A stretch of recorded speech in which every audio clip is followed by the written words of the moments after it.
Hello, everyone. Welcome to the live man. This is the second time I've come on my personal channel to make sure that we share for the WIN community. So y'all pull up on me, please. I have Miss Sheila Sturgis Craig with me today. She is our Connect Her to Win conference speaker for a breakout room. We just left a clubhouse room where she gave an amazing presentation for the first time on Clubhouse, right? To talk to our WIN members and guests and people who are going to listen on a replay all about the power of choice. And if y'all missed that, I would just say go back to Clubhouse and listen to the replay because it was very powerful. And I want you all to get to know Miss Sheila Sturgis Craig for yourself visually now, right? Because I got to know her a lot. Miss Ernest, our corporate partner, as you all know, okay, the extraordinaire, she introduced me to Miss Sheila, and I have been blown away since day one. So now you all get to actually hear her, see her face, and if you come to the conference, you're going to be able to physically meet her and get more of her knowledge and expertise. So Miss Sheila, I want you to introduce yourself to everyone, tell them how great you are, what you do, and let's go. Well, I have to first say, please come to the conference because I love meeting people. My sons would say, I don't meet a stranger. So I absolutely love that. And I hope I get to see a lot of you all in person. And then also, my God, these women that are presenting at this conference. Oh my goodness gracious. I think I am more excited to see them. Phenomenal speakers, talented, wise, gifted. I can't say enough.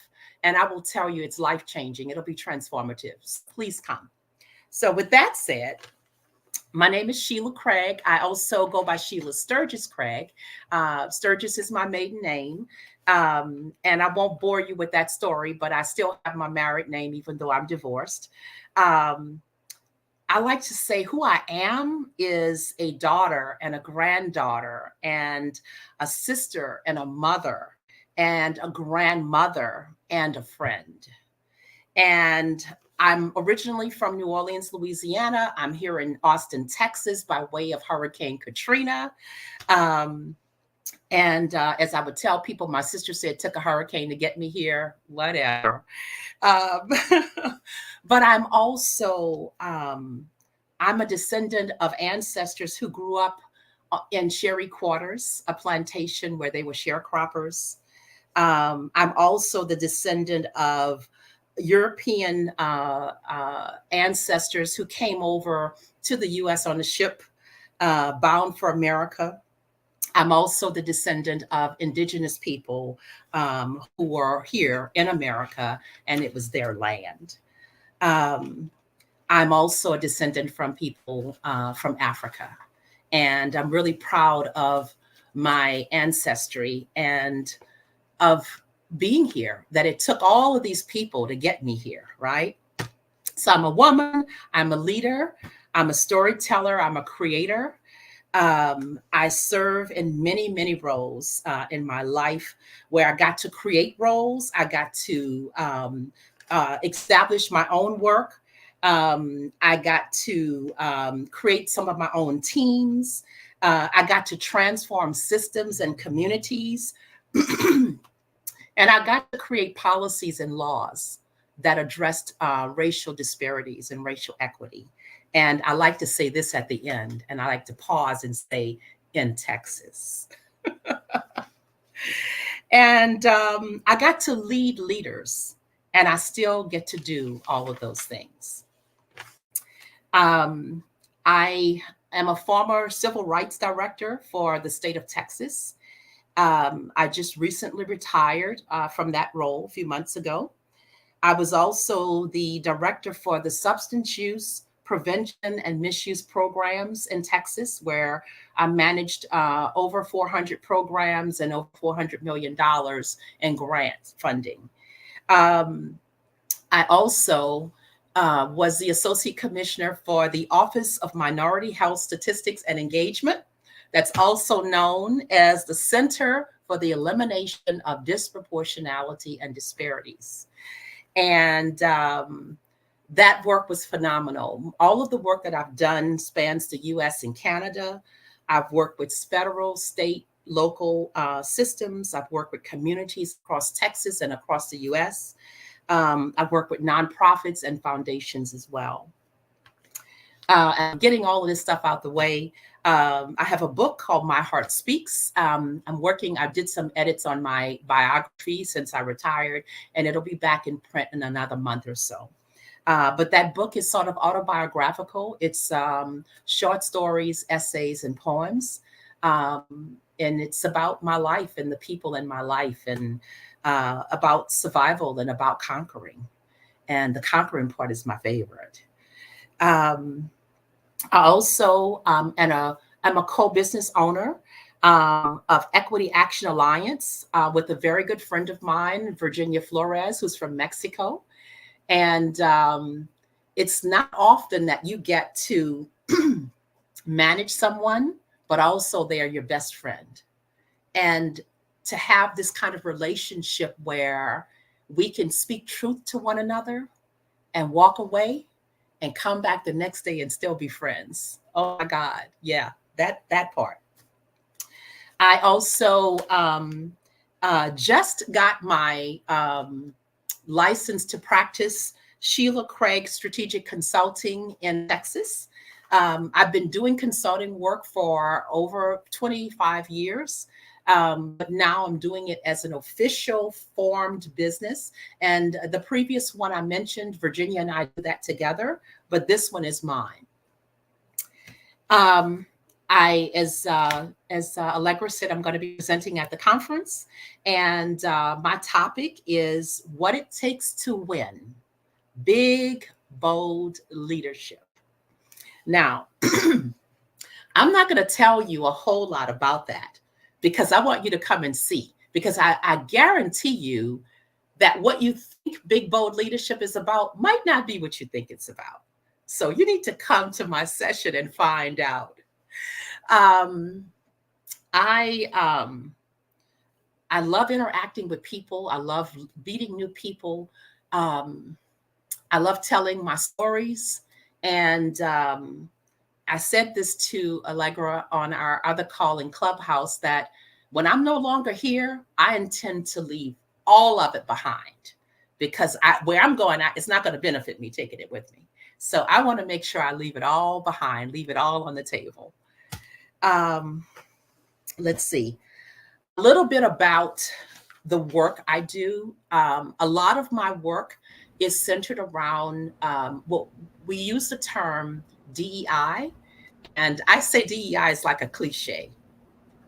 I like to talk about. Your work is really heavy in see, because when you were speaking, I'm thinking, and first of all, please, I want to check in with the audience Yeah, because we have some people watching. I want y'all to ask your questions too. So please drop it in the chat, drop it in the comments.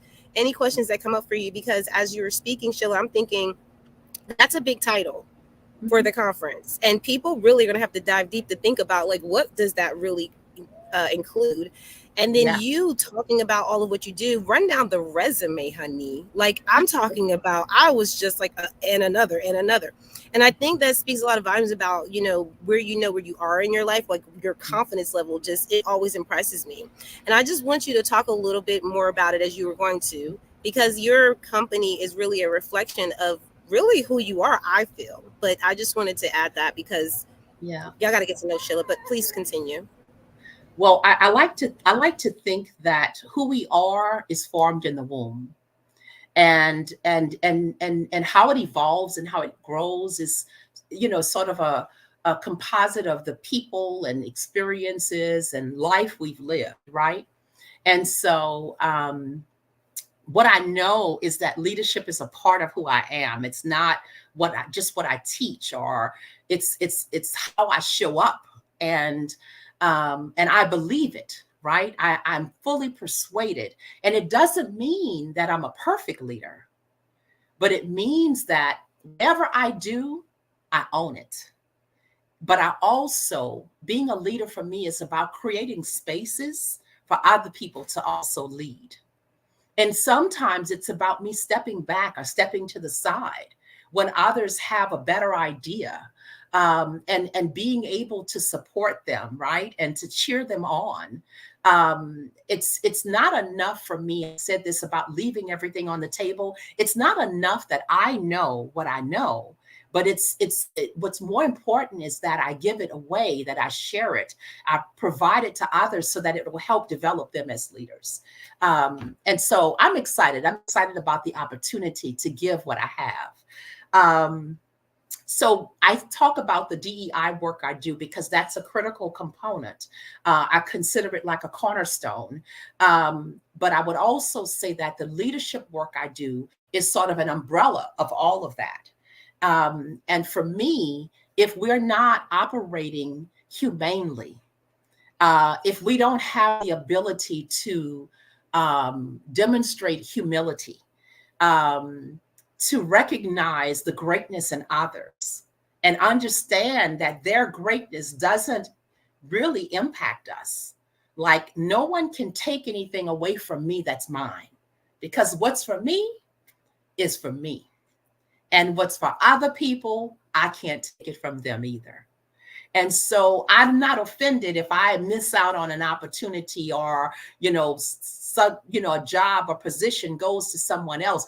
I can cheer them on, because what that means is whatever I have coming is going to be designed specifically for me. And when I step into that role, I'm going to mold it and shape it into something that no one else can mold it and shape it into like that, because I'm uniquely me. I'm uniquely me. Yeah. So here's something, and I thank y'all for tuning in. Courtney, I see you, Queen. We have our New Jersey crew out there, our New Jersey hub, people chiming in from there, and I appreciate y'all for doing that. Courtney is an amazing leader, even though she's not official win leader. We call her a leader because she just shows up. To your point, what qualities do good leaders have? This question came up, and I appreciate you just really explaining and expressing more of what you do and who you are. I'm really loving this, because you do embody that. And I love how you bring it to the fact of it comes from the womb, because some people, I mean, even myself, like, have had an identity crisis at some point in time, right? Like, who am I really? Yeah. And so this is really important. Please drop your questions, but this question I would love for you to just chime in on. To you, what qualities do good leaders, normally have? So I mentioned a few of them. I would say integrity, and accountability. Those for me are really big. And I would say my accountability first to myself, and how I show up and the space I create.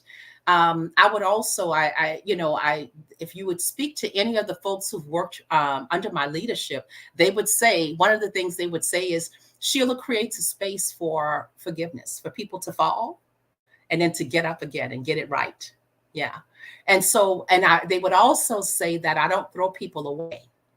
However, if they choose to leave, I help them go, because I want people to be where they want to be. And so I believe in holding on to people if they want to be held on to, but if they don't, I let them go.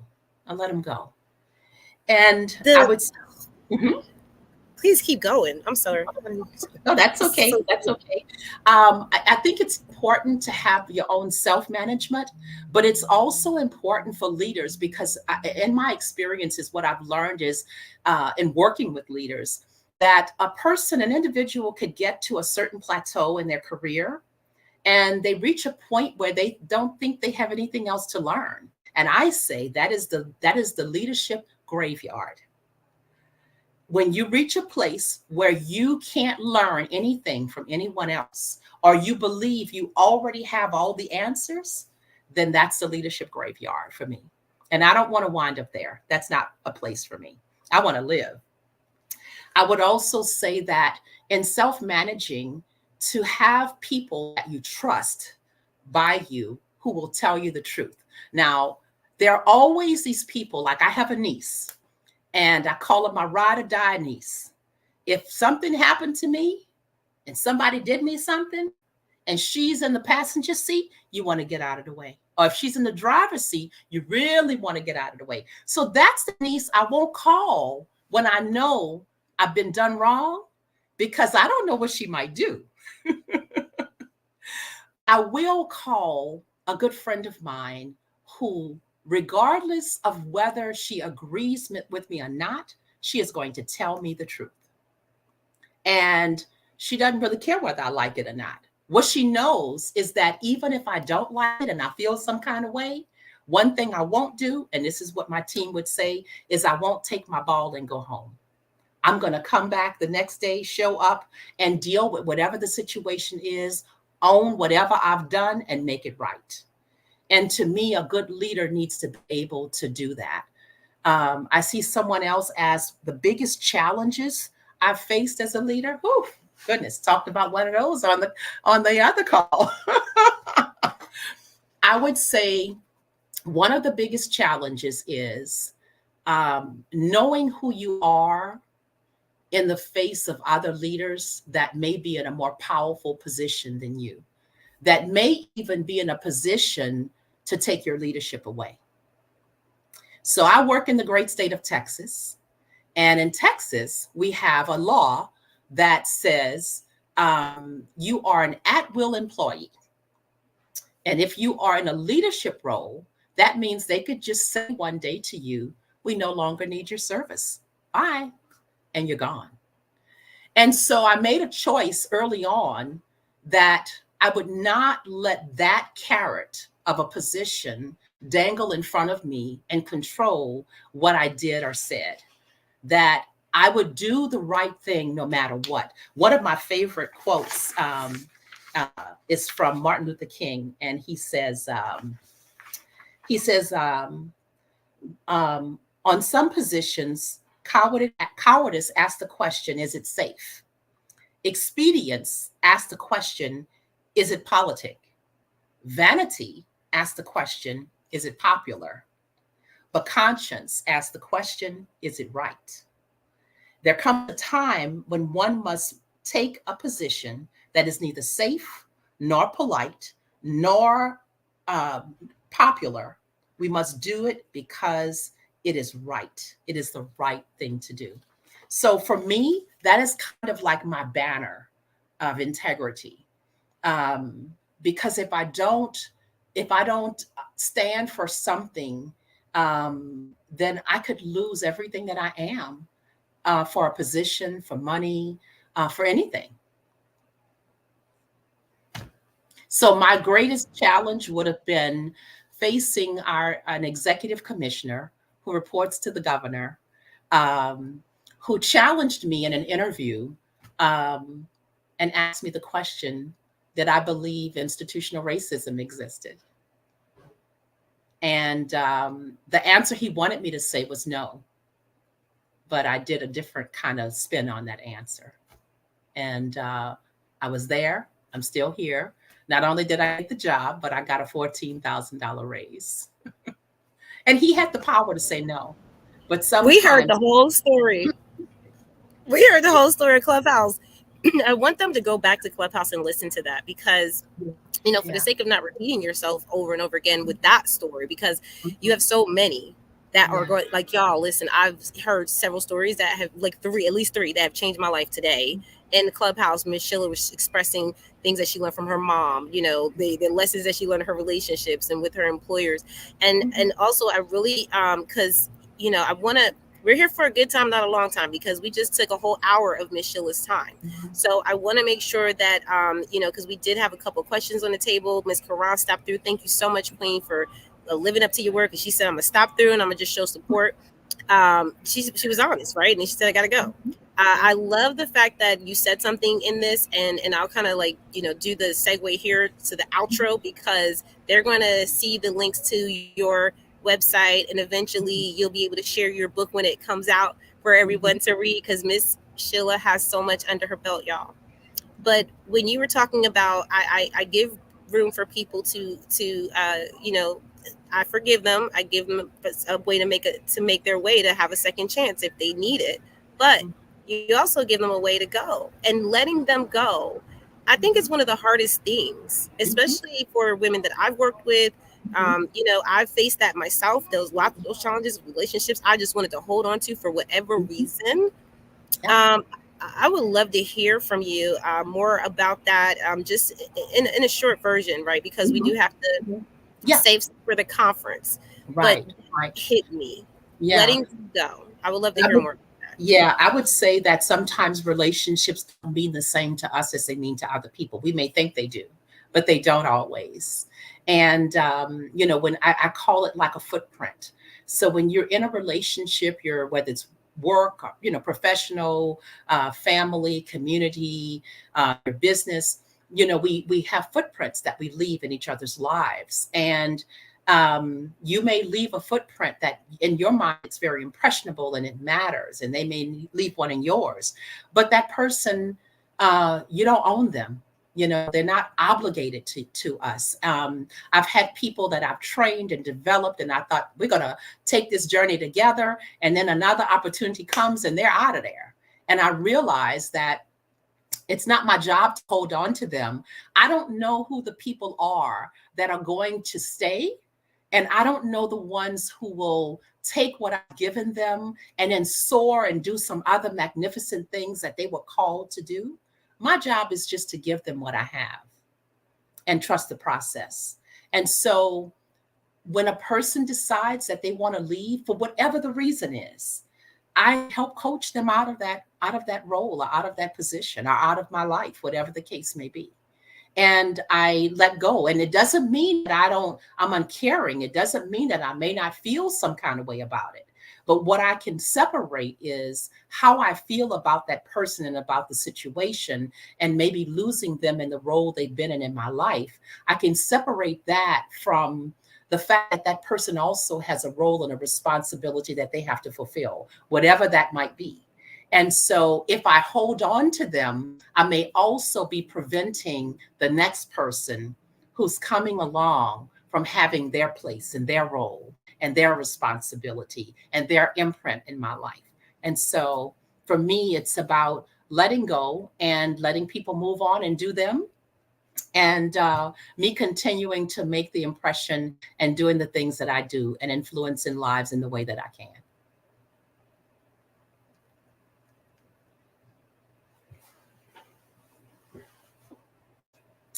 So I think Allegra may have had to step away for a moment. And I don't know if the questions are managed or if there's a way to, if folks have other questions that they want to ask. And I'm not sure how they pop up. This is my first time doing the speakers roundtable, so forgive me and my ignorance. Um, what I would also say is, for me, I have way of leading that is about, again, about forgiveness. It's about grace. Um, and it's about second chances and giving people a chance to pick themselves up and to get it right. But it's also about telling people the truth. You know, uh, I don't cut that short. I don't shortchange people on that. I believe it's important. Sometimes honesty can be painful, and I try to prepare them for whatever it is that's coming. I try to say it in the kindest way that I can, but I believe in telling people the truth. I want people to tell me the truth, because for me, that's how we grow. Sheila, can you hear me and see me? Yes, yes. Awesome. Thank you so much for chiming in. You're such a professional. Listen, I almost thought I was doomed back there because I said I just cut completely out. So listen, Sheila, thank you so much, because the way that people are going to be transformed through this experience of just not only listening to you today, but also being able to physically meet you at the conference. I am truly honored for you to grace our stages. Thank you Yes. so much. Clubhouse was amazing. This was amazing. I know that I'm kind of in a, Chill was so gracious to allow me to be flexible today. And, Yes. yeah, and I just thank you so much. So y'all listen, this is what I'll say. Follow Sheila on all her social media channels. the ones that the ones that she's going to allow you to. We'll put that in the comments, and also we're going to put the link to her website in the comments. And Mhm. Miss Sheila will be speaking at the conference. Did you tell them the title Yes. again of the conference? Yes. It is What It Takes to Win: Big, Bold Leadership. And so Yes. when they come and hear about it, because it may not be what you think it is. So please come and spend that time with me. Let us have some dialogue together. Yes. Thank you Yes, so much, Sheila. yes, yes. So, community, listen, thank y'all for being here, for listening through. Those of you who came through and asked your questions and left the comments. We'll see y'all again for the next Speakers Roundtable. We have one more speaker left, Miss LaShana West. And as we bid you adieu, have a great night. And we will see y'all later.